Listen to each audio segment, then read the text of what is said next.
এই মুহূর্তে ঘটনাস্থলে আছেন রিপোর্টার জয়ন্ত শিরালি। বিস্তারিত জানতে সরাসরি যাচ্ছি তার কাছে।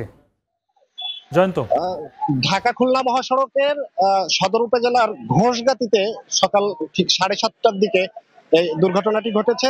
আমরা এখানে এসে স্থানীয় যে যারা রয়েছেন প্রত্যক্ষদর্শী তাদের সাথে কথা বলেছি। তারা জানিয়েছেন ঘন কুয়াশা ছিল সকাল থেকেই। তো ঘন কুয়াশার কারণে গোপালগঞ্জ থেকে ছেড়ে যাওয়া টুঙ্গিপাড়া এক্সপ্রেসের একটি যাত্রীবাহী বাস, যে বাসটি ঘোষগাতিতে পৌঁছানোর পরে একটি কাভার্ড ভ্যান, কুরিয়ার সার্ভিসের একটি কাভার্ড ভ্যান, সেই কাভার্ড ভ্যানের সাথে কিন্তু মুখোমুখি সংঘর্ষ হয়। এর পরবর্তীতে ওই কাভার্ড ভ্যানটি একেবারে দুমড়ে মুচড়ে যায়। পরবর্তীতে ঘন কুয়াশার কারণে কিন্তু পিছন দিক থেকে দুই পাশেরই, রাস্তার দুই প্রান্তেরই যে বাস ট্রাক ছিল, সেই মোট হলো তিনটি ট্রাক এবং দুটি বাস কিন্তু এই সংঘর্ষের মধ্যে পড়ে।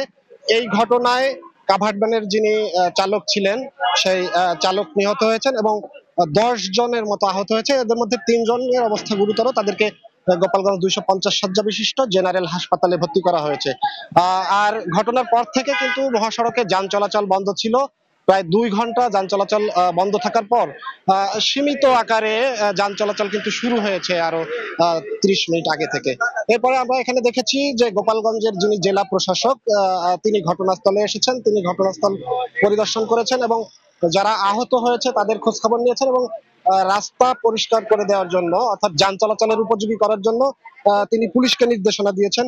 এবং ঘটনার পরে কাশিয়ানী ভাটিয়াপাড়া হাইওয়ে পুলিশের যারা রয়েছেন সদস্যরা, তারা কিন্তু ঘটনাস্থলে এসেছেন এবং তারা রাস্তার উপর পড়ে থাকা দুমড়ে মুচড়ে যাওয়া যে কাভার্ড ভ্যান, সেই কাভার্ড ভ্যানটিকে সরিয়েছেন এবং যে মালামালগুলো রাস্তার উপর পড়ে আছে সেই মালামালগুলো সরিয়ে রাস্তা কিন্তু পরিষ্কার করে দেওয়ার চেষ্টা চলছে এবং এই সীমিত আকারে যান চলাচল চলছে। কিছুক্ষণের মধ্যে হয়তো পুরোপুরি রাস্তা পরিষ্কার করতে সক্ষম হবে বলে জানিয়েছে পুলিশ। তো এই ছিল আমার কাছে গোপালগঞ্জে দুর্ঘটনার সর্বশেষ। সরাসরি যুক্ত ছিলাম গোপালগঞ্জে।